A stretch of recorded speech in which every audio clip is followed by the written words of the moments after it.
지금 방송에서 제공하는 투자 정보는 투자 판단에 대한 조언입니다. 방송에서 제공하는 주식의 가치, 가격 상승 및 가격 하락에 대해서는 방송사에서 보장하지 않습니다.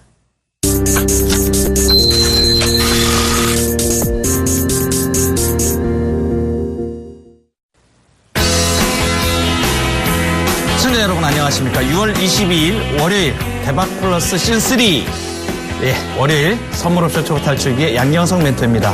자, 월요일마다 시장을 조명하면서 한 주간 동안에 어떠한 투자 전략을 가져가면 효율적인 투자를 할 수 있을까? 또 선물옵션 투자의 성공적인 투자 비법까지 전수해드리는 강의 시간도 있고요. 특별히 이 시간에는 시장을 조명하는 아주 중요한 재료와 또는 수급에 관련된 내용들을 언급을 많이 드립니다. 특별히 지수 투자와 관련해서 최근에는 ETF 투자도 많이 활성화되어 있기 때문에 꼭 선물 옵션 투자가 아니더라도 거액을 투자하시는 분들이 소위 지수 매매를 통한 수익을 많이 구사합니다. 레버리지라든가 인버스라든가 선물 옵션을 투자를 방향성 매매를 이렇게 투자를 하게 되는데 선물 옵션 투자에는 이제 제약들이 좀 있고 그다음에 또 선물 옵션 계좌를 따로 열어야 되고 최근에는 옵션 계좌 같은 경우는 이제 신규 투자가 이제 전면 금지가 되고 이제 1년 후에나 이렇게 투자가 가능할 수 있기 때문에 파생 상품에 직접 투자하는 부분들이 상당히 좀 까다롭습니다. 그런데 그 투자 대안으로 소위 말해서 ETF 선물 옵션을 그 레버리지를 조금 적게 해서 주식처럼 사고 팔 수 있다 이렇게 생각하시면 됩니다. 시간이 되면 또 ETF에 대해서도 제가 언급을 드릴 텐데 상당히 재미있는 투자의 다양성을 추구할 수 있고 레버리지를 사용할 수 있는 그런 부분들이 많이 있음을 먼저 말씀을 드리겠습니다. 자, 지난주에 시장이 상당히 지난주까지 약 4주간에 걸쳐서 스트레이트로 종합지수도 조정을 받고 또 코스닥 시장도 별로 안 좋았습니다. 그래서 상대적으로 이제 코스닥 시장은 조금 괜찮았고요. 지수와 관련된 부분이 국내 메르스로 인해 가지고 복병을 만나서 특별히 내수가 활성화가 좀 어려워지는 거 아니냐, 시간적으로 많이 어려워지는 거 아니냐, 또 국내 경기에 어떤 우려감들. 또 글로벌 마켓에서는 금리에 대한 미국 금리 인상에 대한 문제가 계속 지배를 해왔었는데 지난주에 이제 다소 옐런이 이제 비둘기파적인 발언을 하면서 그 금리 인상에 대한 우려감은 조금 약간 뒤로 좀 물러갔지 않았나 하는 생각이 들고요. 특별히 이제 아직까지 글로벌 마켓을 짓누르고 있었던 가장 중요한 유동성에 관련된 유로존의 그렉시트에 대한 문제, 그리스의 구제금융 협상이 난항을 겪으면서 시장이 그 어려움 속에서 좀처럼 돌파구를 찾지 못하고 유로존 시장도 많이 힘들었었는데요. 자, 오늘은 특별히 그러한 재료들과 더불어서 중요한 변수들이 좀 생겨났습니다. 지난주에는 특별히 추가 경정 예산 편성에 따른 유동성의 공급이 시장에 좀 진행되지 않겠냐. 그래서 국내 기관들이 종합지수 2010포인트가 위협을 받으니까 상당히 강력한 방어에 나섰습니다. 물론 외국인들은 글로벌 마켓을 추종하기 때문에 국내 시장에서 현물 시장에서의 매도세를 좀 같이 계속 가져왔고 선물 시장에서도 좀 아직까지도 좀 떨떠름한 표정을 외국인들은 짓고 있는 것 같습니다. 그렇지만 국내 기관들의 방어에 힘입어서 주가가 반등이 지난주에 시도가 되었고 낙폭이 일단 멈춘 상태에서 오늘 월요일인데 상당히 괜찮은 출발을 시장이 좀 보였다 이렇게 평가를 좀 할 수가 있겠습니다. 그런 이면에는 오늘 있을 유로존의 유럽 정상회의에서 그리스 문제가 기대감, 좀 구제금융이 좀 타결될 수 있는 그런 기대감들이 좀 빠르게 이렇게 전파가 된 것 같습니다. 물론 그 부분은 뚜껑을 열어봐야 될 문제지만 이런 문제와 더불어서 주가가 많이 빠져있는 상태에는 조그만한 호재라도 그것이 빌미로 작용을 해서 주가의 반등을 끌어낼 수 있다라는 측면을 간과해서는 안 될 것입니다. 자, 이렇게 여러 가지 부분들을 다 짚어서 이제 나가는데 오늘 특별히 시장에서 움직였던 중요한 흐름만 먼저 짚고 넘어가도록 하겠습니다. 자, 코스닥 지수는 상당히 그 0.6% 정도로 이제 강한 모습을 보이고 있고요. 그 다음에 거래소 시장도 오늘 2050포인트대를 확보하는 현상을 보였습니다. 그래서 상당히 강한 모습을 보였는데요. 시장이 이제 이번 주에 가장 강하게 생각을 해야 될 재료와 수급을 한번 검토를 해보도록 하겠습니다. 수급 측면에서는 지난주에 국내 기관들이 매수한 수급이 상당히 강력합니다. 거래소 시장이나 코스닥 시장에서 종목별로 지금 특별히 종목 쪽에서는 약간 이익을 실현시키는 그러한 부분들이 많았었는데 국내 기관들이 지난주에 거래소 시장에서 매수를 보였는데 가장 강력한 매수를 보인 그러한 투자 주체가 투신이 되겠습니다. 자, 투신이 강력한 매수를 먼저 구사를 하면서 그 다음에 또 이어서 이제 그 연기금이 매수를 가세를 했죠. 자, 이렇게 국내 기관들이 강력하게 매수를 강구한 그 지수대가 2010포인트대가 되겠습니다. 자, 2010포인트에서 주가가 지금 오늘 2055포인트 정도 끝났으니까 약 한 1.5% 반등이 나온 상태가 되겠습니다. 자, 이렇게 국내 기관이 특별히 증권사들도 그렇고 특별히 지난주까지 4주 동안에 강력한 매도를 구사를 했었는데 그 매도를 구사한 그 이유가 뭐냐 하면 특별히 그 증권사 같은 경우에는 이유가 그 중에서 특별히 이제 지난주에 이제 선물 옵션 동시 만기가 있었죠. 그죠? 선물 옵션 동시 만기에서는 특별히 그 가지고 있는 포지션에 대해서 상당히 중요한 문제들이 있습니다. 그동안에 끌고 왔던 포지션을 어떻게 정리해가고 어떻게 구사할 것인가를 정하게 되거든요. 자, 그래서 그러한 부분으로 봤을 때 기관들이 지난주까지 하락을 마무리 짓고 이번 주부터 일단 상당히 견조한 하방 경직성을 유도를 하면서 상승 시도를 한다. 이런 점에서 수급 문제에 있어서는 외국인의 매도세가 약간 주춤해질 것으로 예상이 되고요. 그동안에 많이 좀 팔아왔던 부분들이 있고 특별히 글로벌 마켓의 재료에 따라서 외국인들이 좌우되기 때문에 수급 문제에 있어서는 그렇게 크게 나쁘진 않을 것이다라는 그 부분들이 보이고요.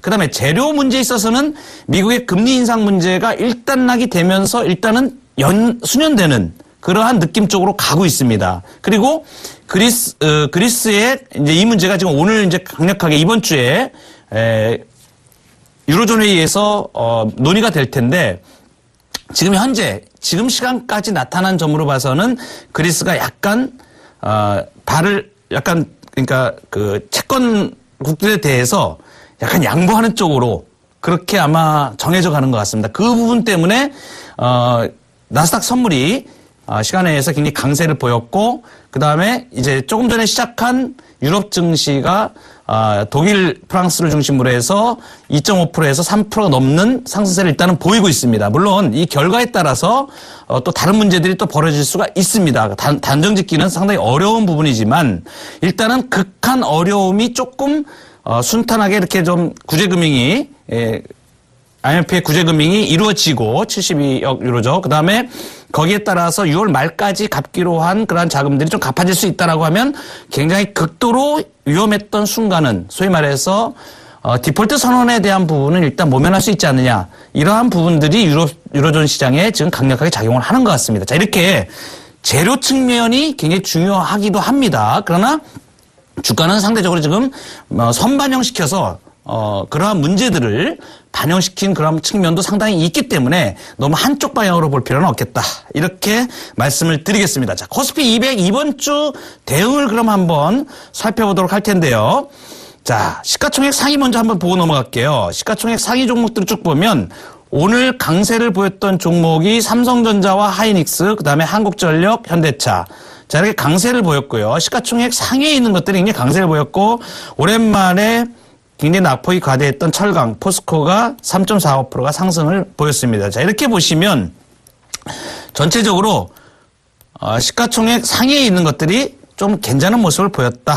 그래서 코스피 200 지수를 이제 보면요. 코스피 200 지수가 차트로 제가 보도록 하겠습니다. 차트를 이렇게 쫙 보면 이번 주에 한번 주봉을 한번 예측을 한번 해보자 하는 말씀을 드리는 거죠. 자, 지난주에 4주 동안 연타로 지금 빠지기 때문에 스트레이트 하락은 좀 쉽지 않을 것입니다라는 말씀을 드려서 제가 조심스럽게 도지 형태가 나올 가능성이 있다라는 말씀을 드렸습니다.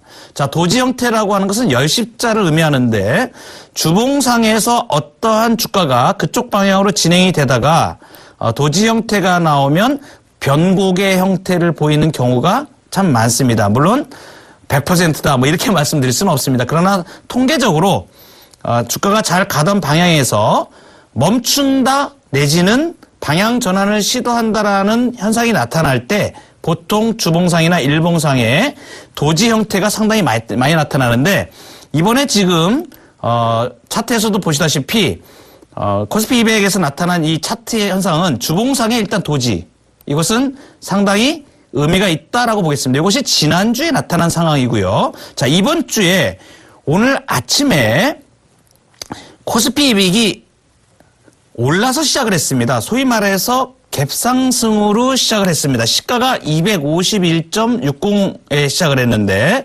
251.60에 시작을 해서 고가가 252.69까지 갔습니다. 쭉 올라갔다가 자, 오른 부분을 어느 정도 반납을 했습니다. 그러니까 코스피 상승률로 약 1% 가까이 상승을 하다가 종가가 0.46% 상승으로 끝났으니까 오름폭의 반 정도를 반납을 했음에도 불구하고 0.46%죠. 그러니까 강세를 오늘 아침에 시가가 지금 251.60인데 시가보다는 좀 떨어졌습니다. 근데 선물은 또 가격이 또 올라갔습니다. 좀 이따 선물 제가 말씀드리겠지만 자, 어쨌든 간에 이것을 좀 세분해가지고 조금 중요한 변동이 좀 일어나고 있기 때문에 조금 집중해서 볼 필요가 있겠다. 그래서 일봉으로 뜯어서 보면요. 자, 이런 현상이 됩니다. 지금 20일 이동평균선을 중심으로 한 이게 일봉입니다. 자, 추세선을 이렇게 그어보면 크게 하락을 해서 20일 이동평균에 부딪혔고 그 다음에 자, A, B, C 형태의 큰 하락이 있은 후에 반등을 모색하고 있다. 자, 이 반등이 힘빨이 어찌됐든 간에 지금 좀 전에 말씀드린 대로 수급이라든가 재료면에서 크게 불리하지 않은 상황으로 간다면 반등의 영역 안에 있을 수 있다. 자, 이 얘기는 21선을 시도할 가능성이 있다라고 보여줄 수 있겠습니다. 자, 이렇게 보면 차트가 21선에 닿게 되는 현상을 보이게 21선이 지금 어느 정도 왔냐. 그러면 코스피 200으로 계산을 한번 해보도록 하죠. 코스피 200으로 20일 이동평균선이 약 254.7, 255, 요 정도 라인에 위치해 있습니다. 자, 그러면, 자, 20일 이동평균선 근처까지 또는 그것을 상회하는 주가의, 추세대까지의 반등이 나온다고 했을 때, 종합지수는, 코스피 200으로 255존을 시도할 가능성에 포인트를 좀 둘 필요가 있지 않겠느냐. 이것이 이번 주에 중요한 포인트가 될 수 있을 것 같고요. 자, 이것을 주봉으로 다시 한번 보면요.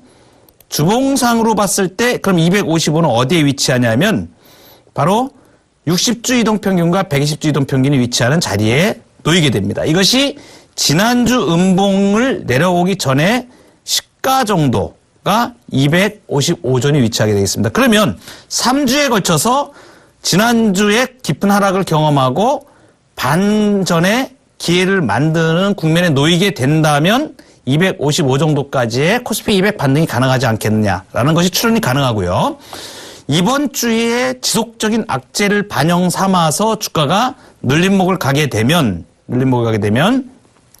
지난주에 시가 부분 그래서 지난주에 꼬리가 이제 아래쪽으로 이렇게 246까지 깊은 하락을 코스피 200이 250이 깨지는 깊은 하락을 경험하고 올라왔거든요. 올라와서 열십자를 만들어 놨기 때문에 추가적인 하락이 있더라도 코스피 200으로 249를 테스트하는 그러한 국면은 좀 쉽지 않지 않겠느냐, 확률적으로. 이렇게 봤을 때 약간 반등 쪽에 무게를 둔 전략이 이번 주에는 좀 유효할 수 있겠다. 또는, 수급 상황이 조금, 괜찮아진 상태에서 지금 외적인 글로벌 마켓의 어떤 변화가 긍정적인 쪽으로 작용을 하게 된다면 상당히 좀 제법 강한 반등 시도가 일어날 수도 있겠다. 그럴 경우에 257존까지도 터치할 수 있는 여력은 될 수 있다. 그것이 이제 기관과 외국인의 지금 같은 경우에는 기관들이 크게 매도를 보이지 않기 때문에 외국인들이 매도만 좀 잦아들고 조금만 매수를 해도 주가는 반등 영역에 놓일 수가 있다고 보여집니다. 그래서 위쪽으로는 257 정도까지도 코스피 200으로 가능하다고 열어놓는데 일단 중립 라인으로 봤을 때는 255 정도로 잡아주는 것이 좋지 않겠나 이렇게 판단을 해봅니다. 자, 시가총액 상위 종목들과 그다음에 코스피 200 분석을 통해서 일봉과 주봉 분석을 해드렸는데요. 자, 선물을 한번 오늘 보도록 하겠습니다. 상당히 의미 있는 일이 일어났는데 자, 선물에서 가장 중요한 것을 제가 선물옵션 초보 탈출기를 통해서 강의를 드릴 때 가장 중요하게 보는 것을 말씀을 드렸습니다. 항상 시장 베이시스를 먼저 보는 습관을 들이시면 파생상품 투자하시는데 상당히 도움이 되시리라고 판단됩니다. 자, 코스피 200이 250.99로 끝났는데요. 여기 나오죠. 지금 코스피 200이 250.99 이렇게 나옵니다. 그 다음에 자, 선물이 얼마로 끝났냐면 9월말 선물이 252로 끝났습니다. 1이 올랐습니다. 그래서 0.4%가 상승을 했고요. 자, 코스피 200이 0.46%가 상승을 했는데 선물이 0.40%가 상승을 했으니까 코스피 200보다 조금 덜 상승한 겁니다. 0.6% 정도, 0.06% 정도. 자, 그 이유는 오늘 아침에 강세를 보여서 갭상승해서 위로 올라가니까 거기에서 일시적으로 매물을 좀 받았는데 그 매물을 주도한 세력이 외국인들이었습니다. 외국인들이 오늘 현물 시장에서 1,000억이 넘는 매도를 보였고요. 또 불투명성이 여전하다고 어떤 보는 그런 관점에서 매매를 들어왔을지 모르겠는데 어쨌든 간에 선물 시장에서도 금액으로 3,000억이 넘는 매도를 보였습니다. 자, 이러한 부분을 감안해 볼 때 아직까지 외국인들의 시각은 조금 곱지 않은 시선으로 보는 것이 맞는 것 같습니다. 그러나 물론 이러한 부분들은 글로벌 마켓의 변화에 따라서 외국인들은 좀 빨리 바뀔 수 있다는 점을 감안해야 되는데 어찌 됐든 간에 오늘 시장 베이시스는 상당히 회복을 했습니다. 자, 이 시장 베이시스가 지금 굉장히 줄어들어 가지고 코스피 200하고 같이 놀았었어요. 같이 놀았는데 오늘 그래도 시장 베이시스가 일로 살아났습니다. 이것은 뭐냐면 베이시스에 따라서 프로그램이 움직일 수 있기 때문에 프로그램 매수를 견인하려면 베이시스가 컨텐츠로 상당히 강하게 유지가 돼야 되는데 이러한 측면에서 베이시스의 호전은 장세가 좀 괜찮을 것이다라는 부분을 암시해 줄 수 있겠다. 이 부분이 오늘 가장 중요한 부분으로 생각이 됩니다. 물론 9월물이기 때문에 아직까지 시간이 좀 많습니다. 최근에 누적으로 지난주에 6월 11일 날 소위 말해서 만기 주간에 선물 6월물이 끝나고 9월물이 시작이 되면서 롤오버가 다 이루어졌습니다. 롤오버가 다 이루어진 상태에서 지금 현재 누적으로 보면은 기관들 사이드에서 특별히 증권사를 중심으로 해가지고 1조 정도의 누적 매수를 가지고 있고요. 외국인들이 1조 정도 한 매도 누적을 가지고 있는데 그 부분은 6월물하고 연계된 부분이 조금 있는 것 같습니다. 그래서 순수하게 9월물로 보기에는 조금 어려운 점도 있지만 어쨌든 간에 데이터상으로 지금 나타난 부분에서는 외국인과 기관들이 서로 힘겨루기를 하는데 기관들은 긍정적인 마인드 쪽으로 좀 나와 있다. 이러한 부분을 봐야 될 것 같고요. 지난 6월물 특히 만기 때 기관들이 굉장히 성공을 했습니다. 기관들이 의도하는 바대로 파생 상품이 이루어졌기 때문에 특별히 그 부분에서 물량 소화가 어느 정도 끝난 것으로 보이고 9월물에서 특별히 그 종합지수가 2,000포인트 근사하게 될 때에 기관 사이드 쪽에서는 매수의 관점을 좀 가지는 것 같다라는 부분이 지난주에 확인된 부분입니다. 파생 운영하시는데 참고하시기 바라겠고요. 자, 이제 옵션 7월물 한번 보도록 하겠습니다. 자, 이 옵션 같은 경우에는 특별히 좀 굉장히 중요한 부분이 있어가지고 오늘 조금 말씀을 좀 드려야 되겠습니다. 최근에 지금 옵션에 대해서 제가 아까 강의를 드리고 있기 때문에 오늘도 이제 그런 내용들을 제가 말씀을 드리겠지만 이번 주에 옵션 대응에서 굉장히 중요한 점들이 있습니다. 뭐냐 하면 참 이 방송을 들으시는 분들이 양경석 멘토가 이러한 부분을 말씀을 드리면 저것이 중요하구나 라는 것을 아마 아시게 될 겁니다. 이 코스피 200으로 250을 회복을 했습니다. 250을 회복을 했는데 자, 한번 보십시오. 지금 코스피 200이 250인데 지금 며칠이 남았냐면 18일이 남았습니다. 자, 18일이 남았는데 상당히 지금 약간 이제 중반이 아직 들어가기 전입니다. 옵션물로 따지면. 그래서 프리미엄이 상당히 강하게 움직일 수가 있는데 지난주에 주가가 많이 빠지면서 콜옵션이 프리미엄이 굉장히 줄어져 있었습니다. 평균적인 이상보다 더 많이 주가가 충격을 좀 받았었기 때문에 그 부분이 지금 해소가 되고 있다. 그래서 콜옵션 프리미엄이 좀 상당히 살아나고 있는 분위기입니다. 콜옵션 분위기가. 자, 그래서 지금 251인데, 자, 등가 라인에서 보면 콜옵션 250짜리가 3.70 하고요. 그 다음에 풋옵션 250짜리가 2.45가 되겠습니다. 자, 제가 서두에 코스피 200에 대해서 이번 주에 예측을 한번 말씀을 드렸습니다. 만약에 제가 말씀드린 대로 255 코스피 200이 가게 되면 어떤 현상이 일어날까를 한번 생각을 해보시라고 제가 말씀을 드리는 겁니다. 자, 가능성이 물론 여러 가지 매도 전략도 있고 병행 전략도 있고 합성 전략이 있고 많이 있습니다. 그러나 단순하게 조금 단순화시켜서 자, 올라가는 방향하고 내려가는 방향 쪽으로 봤을 때 어느 쪽이 일단 가능성이 높을까를 먼저 생각을 하시면 옵션 투자가 조금 쉬워지고요. 방향 투자가. 그 다음에 그것이 짧은 시간에 강하게 일어날 것인가 아니면 좀 긴 시간에 느릿하게 일어날 것인가 라고 봤을 때 이 변동성의 그다음에 이 폭과 그다음에 그 강도, 세기를 분석을 해보면 옵션 투자에 대한 묘미를 느낄 수가 있습니다. 만약에 강하게 나타난다 그러면 한목에 막 반영을 시키려고 그래서 1.5% 내지 2%가 만약에 급등하는 현상이 나타난다.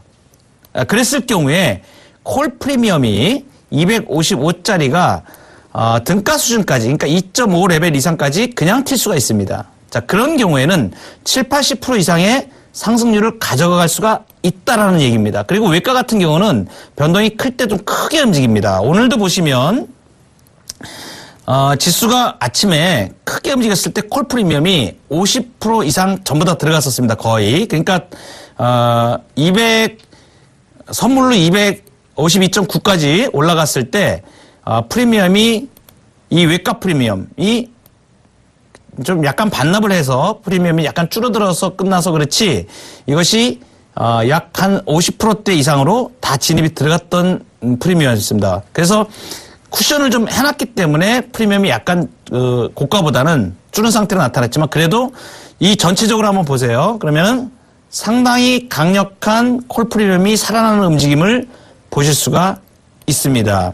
자, 이렇게 보시면 등가에서 15%대가 그 다음에 두 칸, 세 칸 위쪽에서 30%대 상승률을 보이고 있거든요. 자, 주가가 튕기면 위로 방향을 돌리고 주가가 많이 빠져 있었기 때문에 좀 반등의 영역이 좀 강하게 나타나면 콜옵션 프리미엄이 붙는 속도가 굉장히 빠를 수 있음에 유의하셔라. 그래서 매도 전략을 구사하시는 분은 콜 매도보다는 풋 매도 쪽이 조금 더 유리할 것으로 판단이 되고 비중도 또 그렇게 또 만지셔야 될 거로 생각이 됩니다. 자, 255까지 가게 될 경우에 풋 프리미엄이 지금 255짜리가 5.15인데 이것이 등가 수준으로 떨어지게 된다면 약 3.5 정도 내지 3 정도까지도 하락할 가능성이 있다라고 보면 제가 말씀드린 대로 주가가 반등이 나가서 255, 257.5 갈 경우에는 콜옵션의 상승과 풋옵션의 프리미엄 하락이 예상이 되는데 이럴 경우에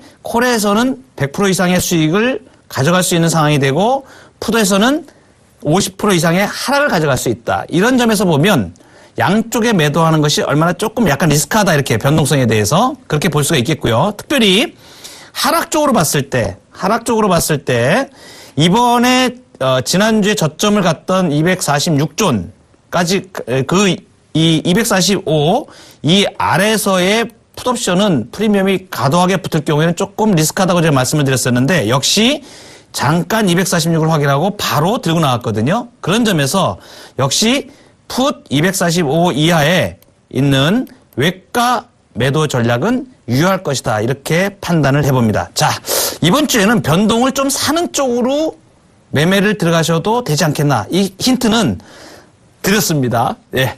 변동을 좀 사는 쪽으로 하는 것이 좀 낫겠다. 자, 여기까지 오늘 하고요. 이제 이어서 선물 옵션 초보 탈출기 강의 이어지도록 하겠습니다.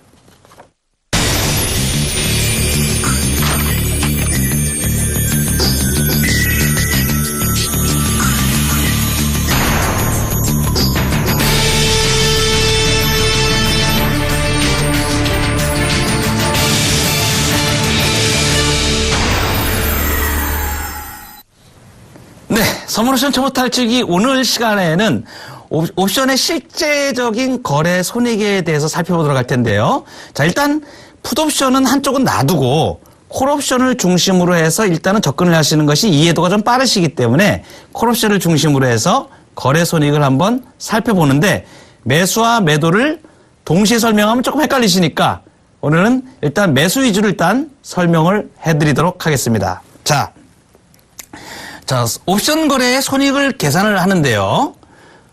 최종 거래일에 모든 것이 최종 거래일에 결제가 끝나죠. 그죠? 최종 거래일에 코스피 200 지수 종가에 따른 손익입니다. 자, 기초자산 말씀드렸습니다. 기초자산. 자, 기초자산은 코스피 200이 기초자산이 되겠습니다. 자, 이 코스피 200 지수가 기초자산 가격이 어떻게 끝나냐에 따라서 자, 행사 가격이 있다고 제가 말씀을 드렸죠. 행사 가격이. 자, 행사 가격이 이렇게 쭉 존재를 하는데 250짜리 행사 가격을 기준으로 한번 보도록 하겠습니다. 자, 최근에 종합지수 코스피 200 지수가 250을 중심으로 왔다 갔다 하죠. 좀 전에 제가 옵션 보여드린 옵션 7월물에서도 250이 등가로 지금 나오고 있죠. 그죠? 네, 코스피 200이 250점 지금 99입니다. 조금 있다가 이제 지금 가격으로 또 제가 설명을 한번 드릴 텐데. 자, 250짜리 콜 옵션입니다. 자, 프리미엄이 예를 들어서 지금 1이라고 한번 가정을 해보도록 하겠습니다. 프리미엄이 1입니다. 자, 프리미엄이 1인데, 자, 이제 시간이 지나서 만기일에 코스피 200 지수가, 기초자산 지수가 끝나게 됩니다. 내려갈 수도 있고, 이 250보다, 이게 행사 가격이 250짜리입니다. 자, 프리미엄이 1.0. 이건, 프리미엄 가격으로 계산하려면 곱하기 50, 거래성수 50만원만 하면 된다 그랬죠? 그러니까 50만원짜리라는 얘기입니다, 지금 하나가.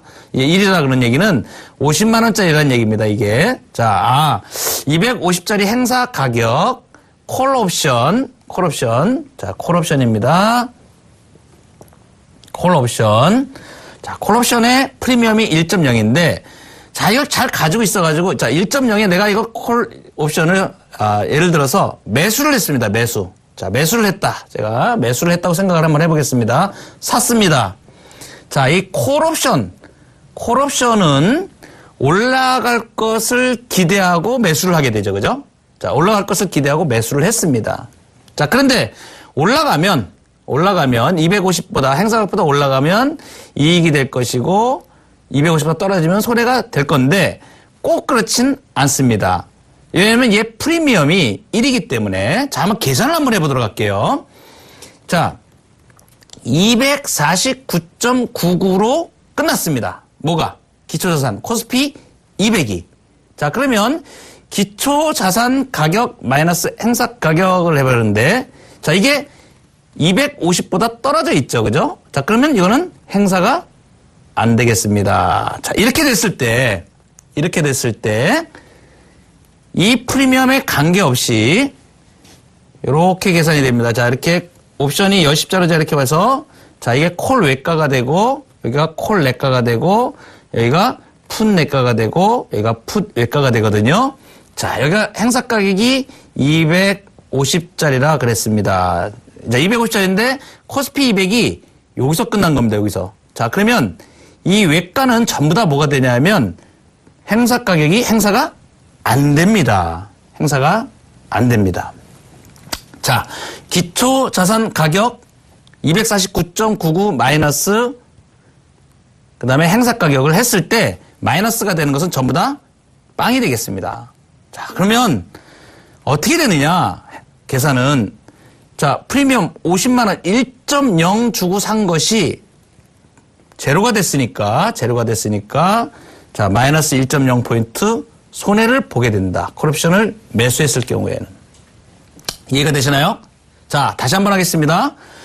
249로 끝나면, 자, 콜옵션을 내가 매수를 했다 하는 얘기는 올라가기를 바라는 겁니다. 올라가기를 바라는 겁니다. 그런데 안 올라가고 떨어졌어요. 네, 행사 가격 밑으로 기초자산 가격이 들어왔습니다. 기초자산 마이너스 행사 가격 하니까 마이너스가 나오기 때문에 행사가 안 됩니다. 안 됩니다. 그래서 이 행사 가격이 기초자산 가격, 행사 가격이 기초자산 가격 밑에 내가로 들어가야 행사가 되는 겁니다. 그래서 0포인트가 되니까 그대로 빵이 돼가지고 이 프리미엄 고스란히 요만큼 손해를 보게 됩니다. 자, 50만 원을 내가 투자를 했다. 한 계약을 콜옵션 250짜리를 1.0 프리미엄에 저 50만 원어치죠, 그죠? 50만 원어치를 샀는데 249.99로 끝났습니다.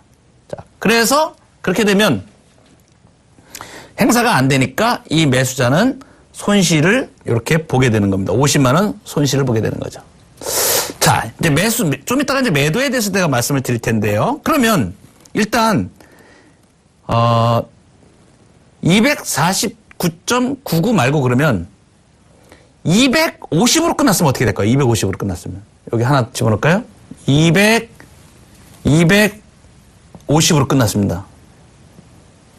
행사 가격이 250짜리인데 코스피 200도 250에 끝났어요.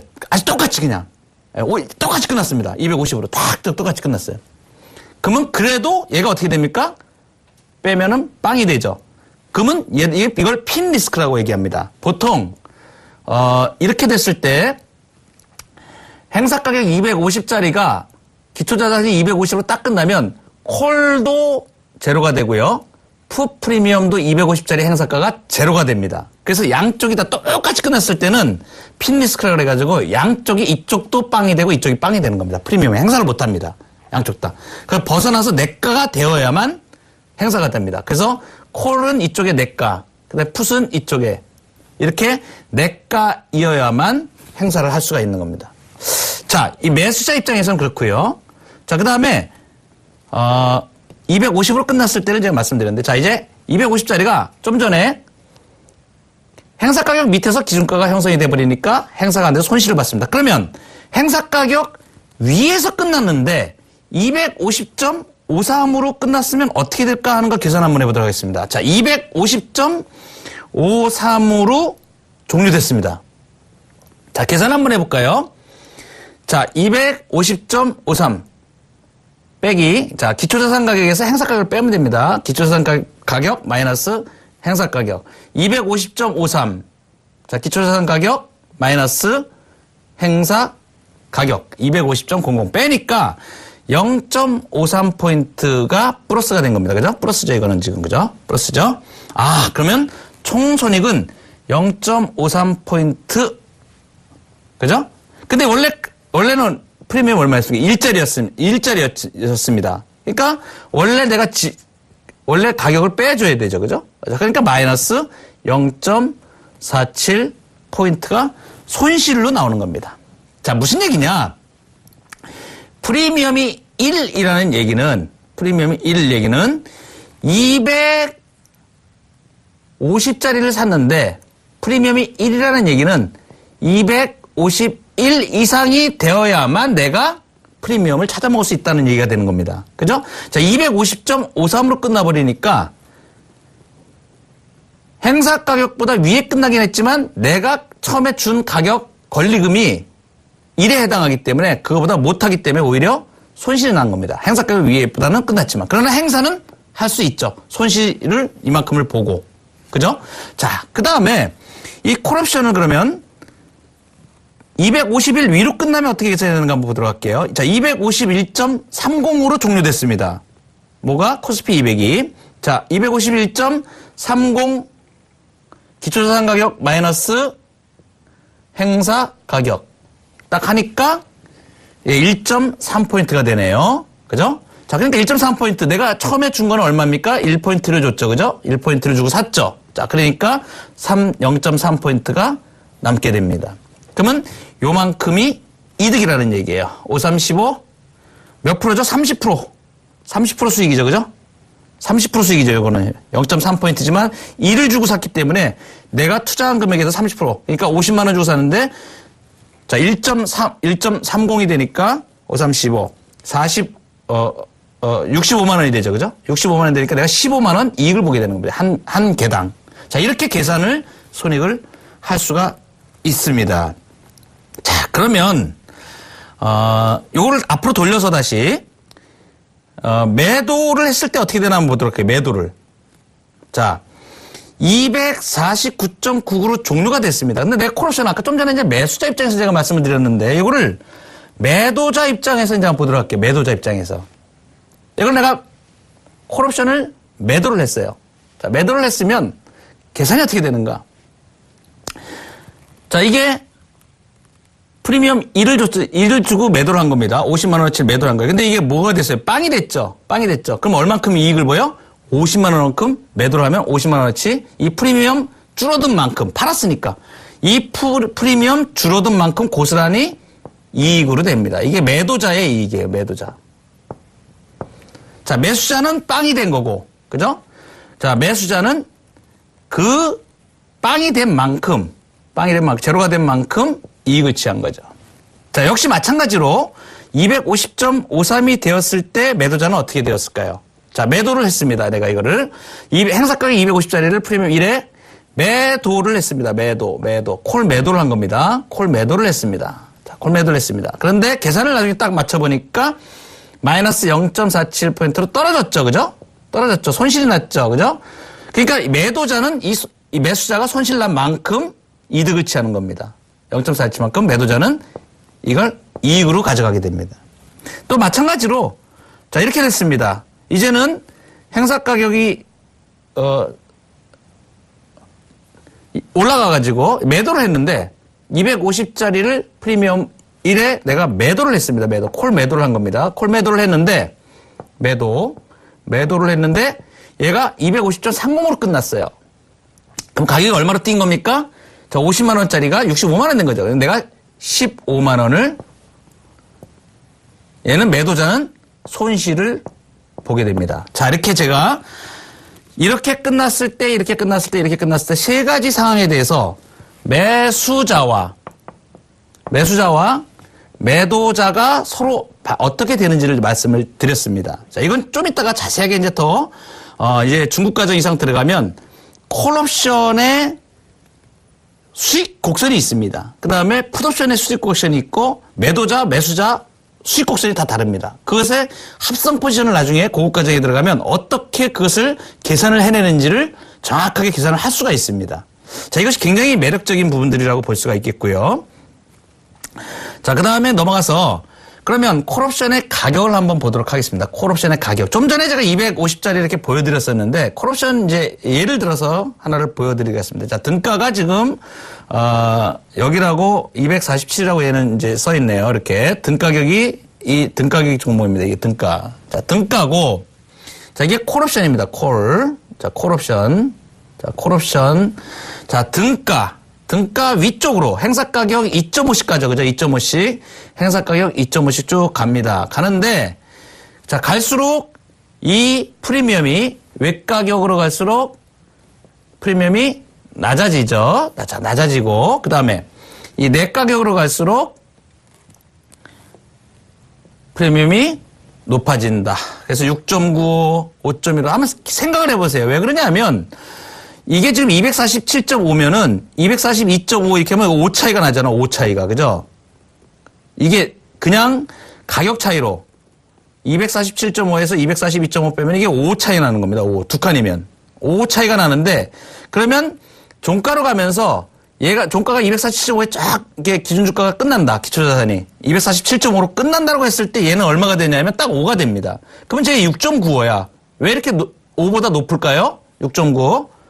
왜 5보다 높을까요? 요거를 갖다가 옵션의 가격 구성에 있어가지고 내재 가치와 시간 가치로 따지는데 얘는 지금 시간 가치가 플러스 되어 있는 겁니다. 그러니까 좀 이따 그걸 제가 이제 말씀을 드릴 텐데 옵션의 가격은 일단 외가 쪽으로 가면서 가격이 낮아진다. 프리미엄이 낮아진다. 외가로 갈수록 낮아진다. 그 얘기는 뭐예요? 자, 권리금이 싸다. 자, 가능성이 어떻게 될까요? 이쪽으로 갈수록. 가능성이 점점 줄어든다고 보는 겁니다. 그러니까 프리미엄이 싼 겁니다. 자, 이쪽에는 가능성이 높은 거예요. 이미 확보된 가격이 있습니다. 이미 확보된 가격이 있다. 내재 가치가, 이걸 내재 가치라고 해요. 내재 가치. 내재 가치가 이미 있다. 그래서 이 내가에 있는 것들은 프리미엄이 이쪽 내가격으로 갈수록 프리미엄이 높아지는 겁니다. 자, 그러면 이 콜 옵션만 알게 되면 풋 옵션은 반대입니다. 반대입니다. 자, 이쪽에 자, 이게 등가인데 자, 이렇게 나눠놨죠. 십자를 그어서. 자, 여기는 이제 풋 내가가 되겠고요. 여기는 풋 외가격이 되겠습니다. 자, 여기는 콜 외가가 되는 거고요. 자, 이쪽은 콜 내가격이 되는 겁니다. 자, 이렇게 봤을 때 이 풋 내가 가격은 당연히 높겠죠. 자, 247.5니까 257.5 여기는 11.5 정도 할 것이고, 그죠? 그 다음에 뭐 250짜리 그러면 뭐 247 정도 등가니까 뭐 4.3 뭐 이런 식으로 하겠죠. 그죠? 이런 식으로 쭉 정해집니다. 15.8 뭐 이런 식으로. 자, 이 내가로 갈수록 이 풋옵션도 내가로 갈수록 가격이 높아지겠죠. 그죠? 그리고 외가격으로 갈수록 자, 여기는 뭐 2.3, 뭐 1.5, 여기는 0.7, 뭐 여기는 뭐 0.34, 뭐 이런 식으로 이렇게 딱 정해지게 됩니다. 그죠? 자, 15.90입니다. 이 3점 지난번에 말씀드렸었죠? 여기 보시면 한번 복습 한번 하고 넘어갈까요? 자, 3이 넘어가는 옵션 프리미엄이 3을 기준으로 프리미엄 3이라는 걸 기준으로 3이 넘어가면 0.05 단위로 움직인다 그랬죠. 호가 단위가. 그래서 여기 보면 70, 15, 95, 90, 90 이런 식으로 하죠. 일자리가 없죠, 뒤에. 그런데 3 미만, 3이 딱 내려오는 순간에 2.99, 2.46 이런 식으로 뒤에 호가 단위가 0.01로 바뀌게 됩니다. 0.01로, 그죠? 지난번에 한번 말씀을 드렸었습니다. 이렇게 호가 단위가 여기는 얼마 기준이다? 프리미엄 3을 기준으로, 그죠? 위아래 올라가게 되면은 3.0, 3.05, 3.10 이런 식으로 가고요. 2.99, 2.98, 2.97 이렇게 1단위로, 0.01 단위로 호가 단위가 바뀐다. 그것까지 살펴봤습니다. 자, 이렇게 콜옵션의 구조를 살펴봤는데요. 자, 이제 넘어가서 자, 이제 옵션 가격의 구성을 본격적으로 한번 좀 보도록 하죠. 좀 전에 말씀드린 내용에 들어있습니다. 자, 이 콜옵션의 가격 구성이 어떻게 되어 있냐면 옵션 가격은 풋옵션도 마찬가지입니다. 내재 가치가 있고 시간 가치가 있습니다. 자, 이 내재 가치는 뭐냐? 예, 내재 가치는 아까 좀 전에 말씀드렸듯이 기초 자산 가격에서 행사 가격을 뺀 거. 자, 기초 자산 가격이 245로 끝났습니다. 코스피 200이 쉽게 말씀드려서. 자, 그런데 내가 행사 가격이 240짜리야. 내 가격이죠, 내 가격. 그죠? 자, 코스피 200보다 훨씬 아래에 있는 겁니다. 자, 이 차이가 얼마입니까? 기초자산 가격 마이너스 행사 가격 하니까 5라는 차이가 납니다. 5. 이것이 바로 프리미엄 5 하는 게 내재 가치가 되겠습니다. 자, 이 기초자산 가격에서 행사 가격을 뺐을 때 그것이 플러스로 나오는 거. 기초자산 가격이 높아야 됩니다. 그러니까 기초자산 가격보다 아래에 있는 거. 기초자산 가격보다 아래에 있는 게 콜 내가인데 이것이 전부 다 내재 가치다. 그 차이가. 자, 그러면 아까 좀 전에 말씀드렸던 이 위에 있는 것들은 외가격이 되겠죠. 외가격 옵션. 이 외가격 옵션에 자, 이 행사 가격이 기초자산보다 같거나 높은 거. 같은 것도 해당이 됩니다. 이건 내재 가치가 얼마라고요? 내재 가치가 제로가 되겠습니다.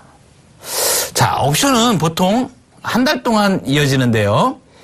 한 달 동안의 기간 동안에 옵션이 거래가 되어집니다. 거래가 되어질 때, 자, 이제 시작을 할 때, 물론 그 이전부터 시작을 합니다. 그 이전부터 상장이 돼 있기 때문에 쭉 시작은 되지만, 프리미엄이 계속 움직이고 거래되죠. 보통 이걸물 같은 경우, 다음 월물 같은 경우 조금씩 거래가 됩니다. 그런데, 이제 임박해야 거래가 좀 많이 되죠. 그래서 이제 일단 한 달 동안에 7월물 같은 경우 7월 만기까지 한 달 동안 정도의 거래가 된다고 봤을 때 초기서부터 끝판으로 갈수록 무슨 가치, 이 내재 가치는